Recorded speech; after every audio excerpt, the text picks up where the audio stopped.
Do you need to get everyone's attention? Uh-oh.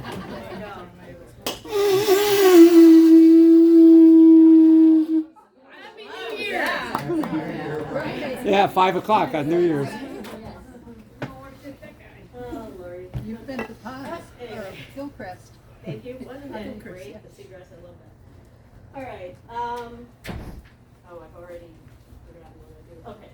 So, American horseshoe crab. I wanted to do this because I find them very, very interesting. Living in Michigan, I had them in my biology classroom lab, or biology lab, and, I'd always show it to the kids, and they'd always be like, oh, but other than seeing them on the beach when I came down, I didn't really know much about them. Limulus polyphemus is the scientific name, Limulus being their genus.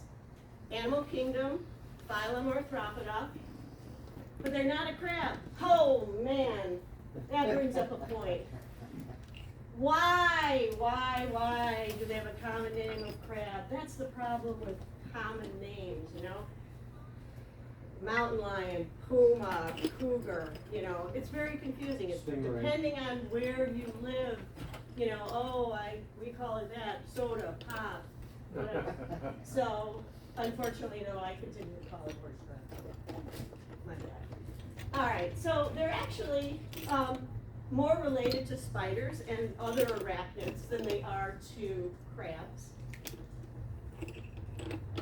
And they are a living fossil. You guys probably all knew that. Survived the Ice Age. They have been relatively unchanged in about 450 million years, and they are, hence, older than dinosaurs. So, why haven't horseshoe crabs changed, or have they changed? So what do you guys think? Just from knowing what you know about, evolution and how organisms change and things, do you think they've changed? They're very adaptable. Scientists actually think that they probably, about 200 million years ago, they probably haven't changed much since then, from what I read. I don't know how much information they have, but the information that I found was that it seems like the evidence shows that they have gotten bigger. So if it ain't broke, why fix it? It seems to work.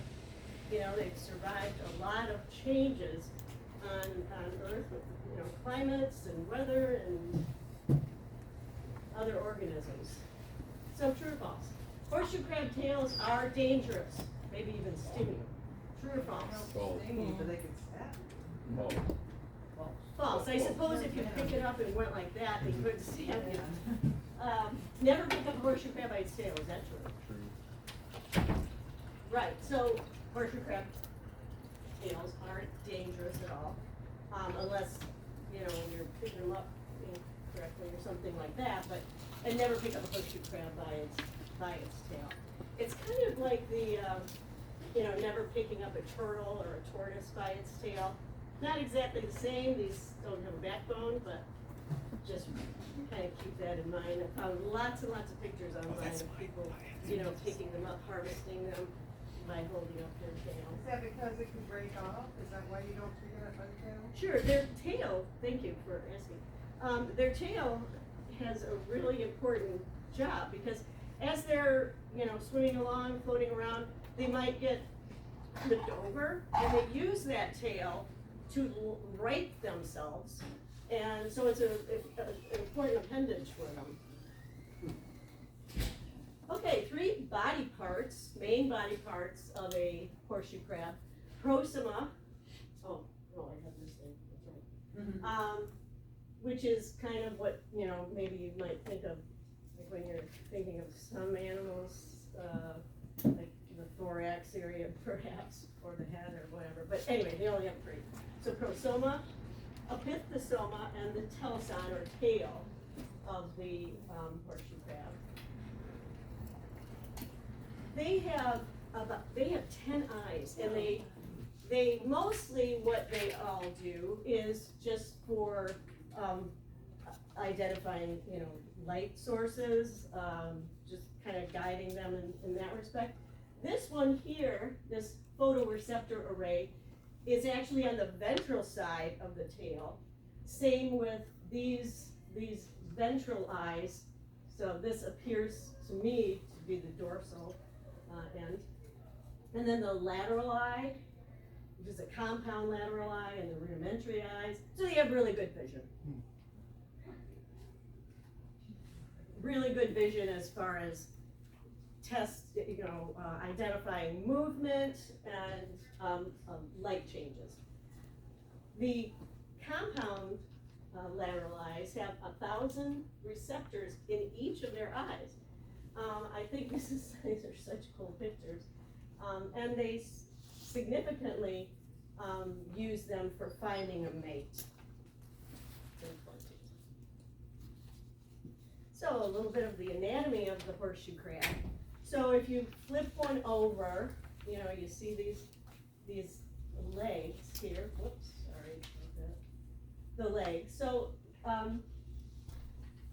the first legs here are actually not used for feeding, which is, I'll explain to you a little bit more what these other ones are for, but rather in the male, they're different. Their first legs are different. The male, if you look at a horseshoe crab, they kind of almost look like a boxing glove. Their first leg, and then the females would look like the other legs. These are walking legs, pusher legs, and then there's an appendage called chelicerae. And if I move here, we'll say the diets and there's the significance of the legs with their feeding behavior. So they have jointed legs, and they're at the base of the mouth, which is right here. So the legs grind together as they're feeding, and these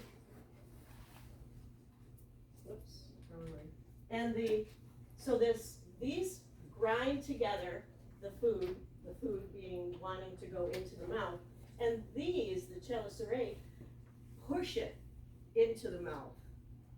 And I found some videos online, maybe you've seen them before, but it's really impressive. So it's going back to front? Pardon me? It's working from the back to the front? No, they all kind of work together because they're all kind of working to get it into here, into the mouth. This is the one that kind of tucks it in, And small clams, crustaceans, algae is their diet.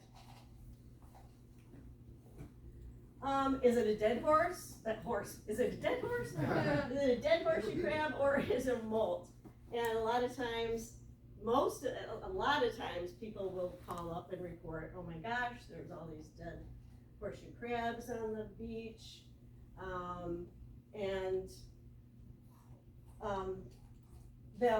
The difference is the molts are actually somewhat fragile, very fragile when they're young. And when they molt, they exit through along the front. There's a slit along the front of the molt, and they'll exit through there. But there is a terminal molt, and that is the last molt they'll have in their life. And how they a little bit about that. So they have a hard exoskeleton. They don't have an endoskeleton like we do, and they molt and shed their shell as they grow. That's how they are able to grow. They'll shed their molt about 16 or 17 times until they get to their maturity, which is about 9 or 10 years, and then they'll have their terminal molt, and then they will go on to live, say another 10 or so years. And so how do you age a horseshoe crab? This is one that kind of made me a little bit sad when I thought about it. And I thought, when you're young, you're little, your skin is beautiful, and well, it wasn't really beautiful, but at least it didn't have all these things growing on them, you know, as you get older, you know, you got moles and freckles and how much time you spent in the sun, maybe you have a scar. It's kind of the same thing with horseshoe crabs. When you find one that's gone through the terminal molt, and the way you tell that is if they're breeding. But if they, that was kind of blunt, wasn't it? Sorry. Anyway, so that's how you tell, and it's subjective, you know. But so when you look at them, you can say, well, they're young if they're breeding, or medium age, or old if they have a whole lot of stuff going on. So the mating can occur year-round in Florida, but they generally go in spring, summer, fall, and at the new or full moon at a high tide. So if you've ever been involved in the horseshoe crab monitoring, you're familiar with that. They give you an exact time to do it. The male hooks onto the female with those specialized claws I was telling you that look like boxing gloves, and they'll hold on for hours and hours. And the female will dig, so they'll come in onto the sandy area of a beach, and the female will start digging a shallow burrow on the shore. She'll lay her eggs, thousands and thousands of eggs, and then the male comes and fertilizes. Do you want me to close this? Oh. I can do that. Okay. So this is some images of the mating. The smaller one is in the back. The smaller one's the male, attaches to the female. Here's a perfect example of what a young adult horseshoe crab looks like. Maybe you guys looked this way when you were, 20s or something. Maybe some of you. But then there's these. Oh gosh, it kind of looks like me after my last birthday. But then they're also, during the breeding, they have unpaired satellite males that kind of hang out, and possibly they might be able to mate at some point, or sometimes they're just hanging around. But you can you only identify the ones that are actually the breeding ones as far as the monitoring goes. As far as the tagging goes. So there's a 2 to 4 week incubation, which I thought was, it seems like a lot of difference, but, and as I said, thousands of eggs, and they hatch as little miniature horseshoe crabs, and these are pretty cool. And they're, bottom feeders or whatever they can find, as they're swimming along. So what's, what makes them so special? Well, obviously everything is a part of the ecosystem. Everything's needed, unless you're a horrible invasive species. But it's a major source of food, really, for many species of birds and fish along coastal communities, and especially for those birders in the group, this federally threatened red knot. And these birds migrate through the East Coast, and although they aren't sighted a lot here in Florida, they have been sighted, they have been captured and tagged. So they are here, but their population in the last few decades has dropped like 95%, and it's very serious. And their main food source is the horseshoe crab. In fact, you can see these are all horseshoe crabs here. So the horseshoe crab eggs, rather, because they would be flying, they'd be migrating at that particular time. Horseshoe crabs and human health. So in the 1950s, I don't know what was the impetus behind this, but endotoxins, which are bacteria that are within the cell, they're in the cell wall of the bacteria. And when they break down, as the bacteria breaks down, they release these toxins. And when these are injected into crabs, they cause extensive clotting. And so, of course, we're thinking, I wonder how we could use that information or that ability or whatever. So what they found, studying more, is that horseshoe crabs have blue blood. They have blue blood due to having copper instead of the iron.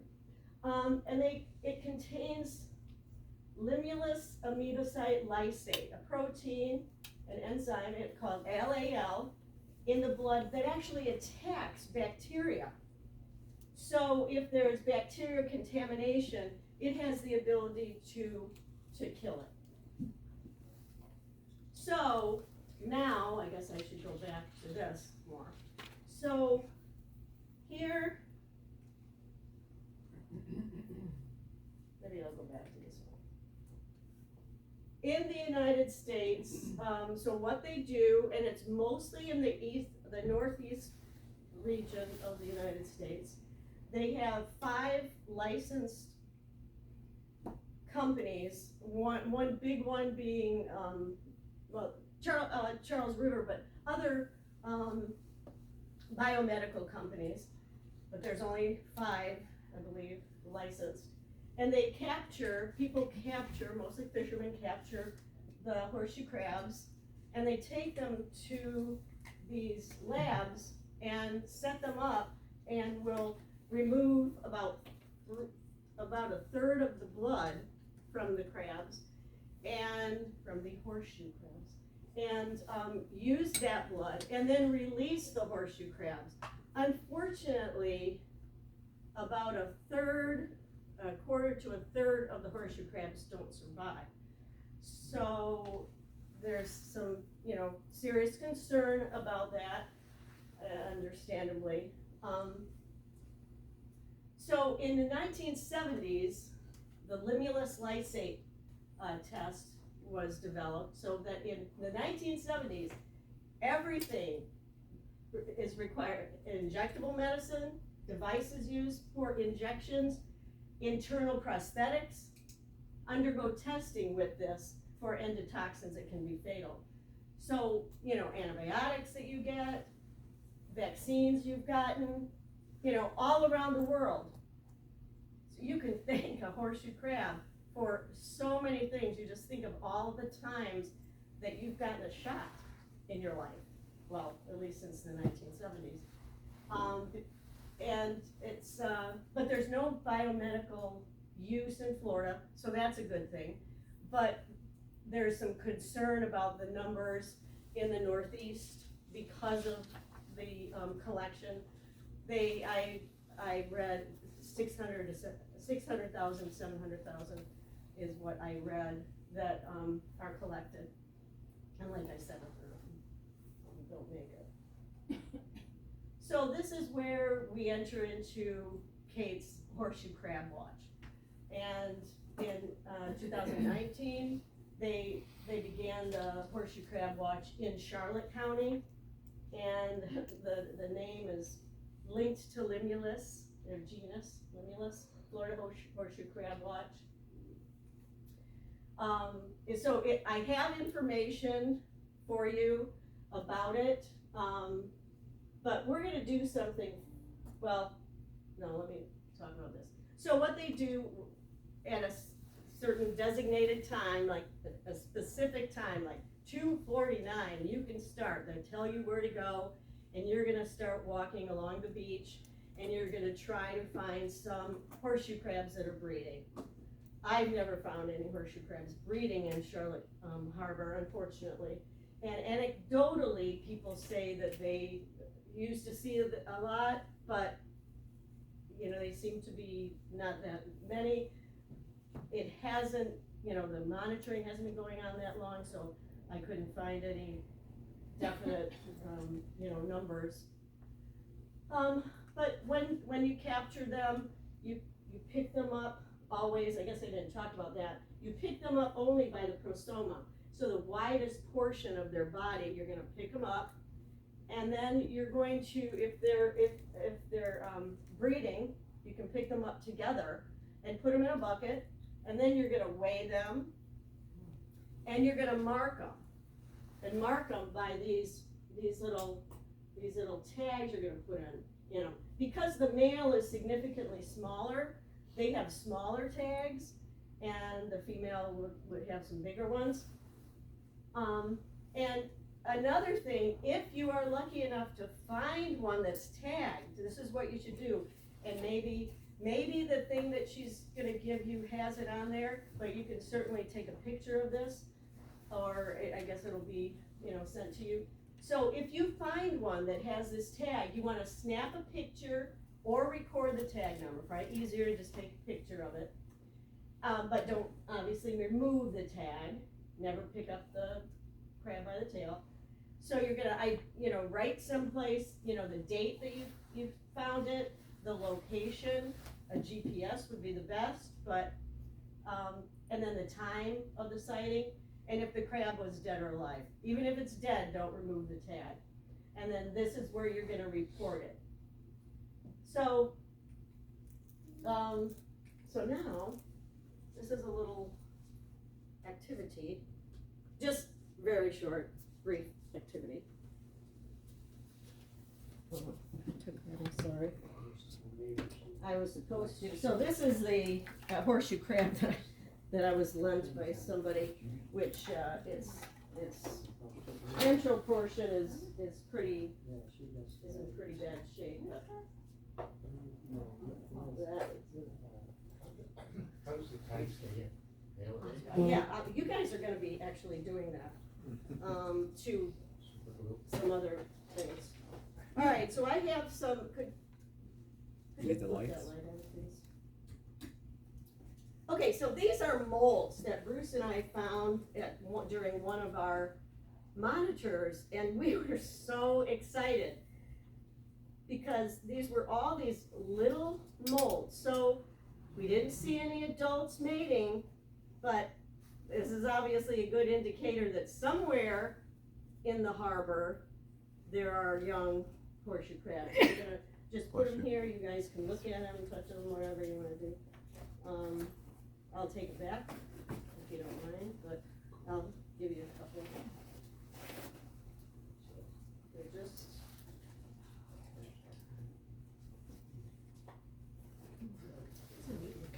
They're very fragile, so when you hold them, just don't like pinch them between your fingers, or they're gonna pop like a little I used to balloon. teach high school biology, don't eat these.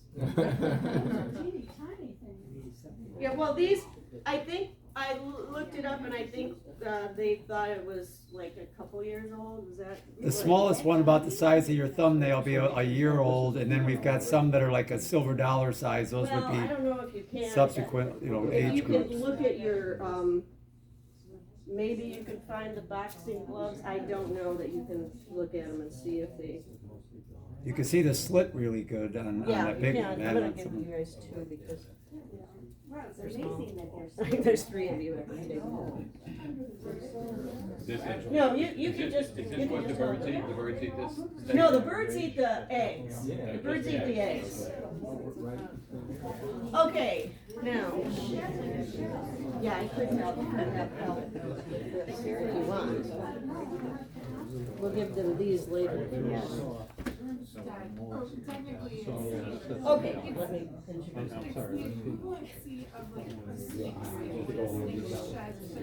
Well, actually, put a few on the table because they have to figure out what they're gonna do. So remember okay, so before I became a teacher and a zookeeper, I really wanted to be an artist. And, well, I failed miserably. And because this is my idea of a horseshoe crab. So, All right, so when you go through the training, which, you know, if you wanna do this, you can go through the training. But these are supposed to be male and female horseshoe crabs. The reason I'm giving you, cardboard is because when you put these tags in, you're gonna be experiencing, and they're telling us that this is very similar to what it's like to actually tag the horseshoe crab shell. So I'm gonna you guys have to decide which size tag, because remember, the little ones are for the males, the big ones are for the females. So I'll give you guys a few to, well, oh, no, I'm talking about these. How do we tell the male from the? All of these are little. Oh, I don't think I. The males are smaller. Yeah, but we don't know, different stages. we don't know what Oh, in the the tag? stage of the molt, how old the molt is. So don't they get bigger? Well, They do. I don't think. They do. So it's- In the field, Punch. we would verify it was a male because of the front claws, because they would be like boxing gloves. With these sheds, it's gonna be a lot more difficult So because we're they're very just gonna small. say the smaller one is the male and the bigger. That's what we're gonna do for today. Okay. Oh, wait, where? Always gotta put your loss in the spot. South, I mean, at the north end of the bridge, there's a pub but they were all big. Yeah, so, they're kind of early to be reading, but. Oh, yeah, that's probably what was happening, yeah, that was probably. There was a number of we've only been doing it for 3 years, and we never. That's what I was asking. Yeah. So this is.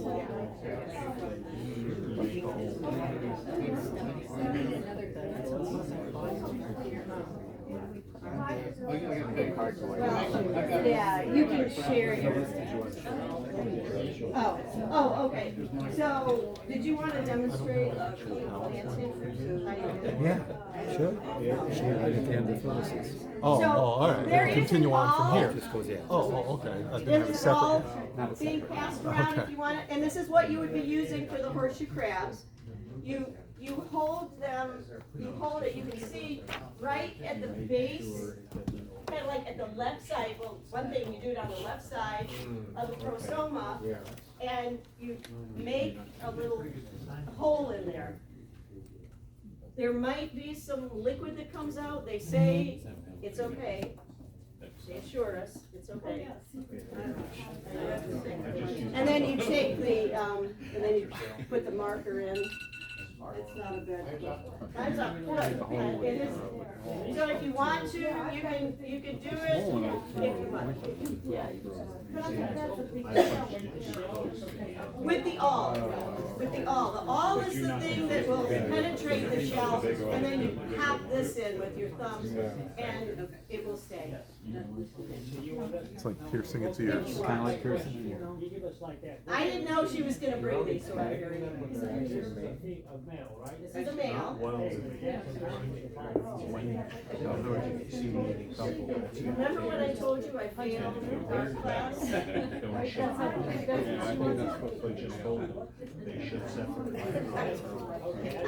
Yeah.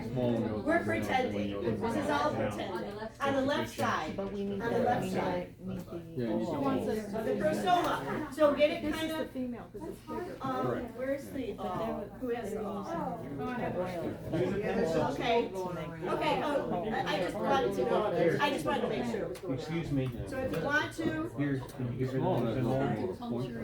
yeah, exactly. You can use a pen or a pencil, I'm sure. Not on the horseshoe crab. Oh, yeah. You're fitting in an I office. love that. Aren't they synthesized? Oh, yes, thank you. Thank you, thank you. Yes. They are, there is a company in Switzerland a few years ago that actually developed a synthetic substance. And in the United States, we haven't, it's gotta get through a lot of testing. There's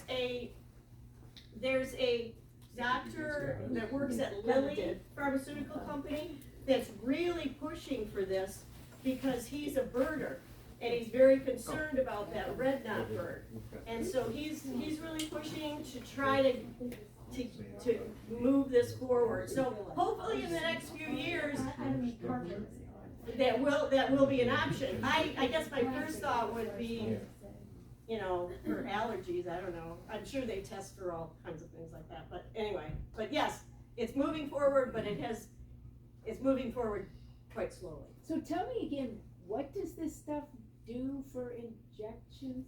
So they take the enzyme out of the blood of the horseshoe crab and they use it to treat all of the, you know, any kind of prosthetics, any material that goes into the body, into any injectable medication that you get. So what does it, It's so like is it a preservative? Yeah, it's not gonna, it's gonna kill the bacteria. If there's bacteria in there, in the device, or in the, you know, the solution in the medication or whatever. Okay. It's actually in the injection.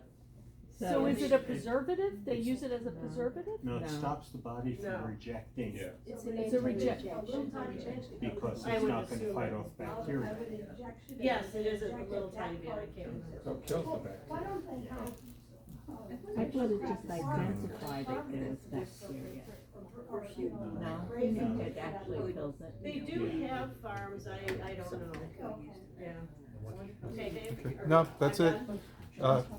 Let's have a big round of applause for our own Phyllis Wojcik.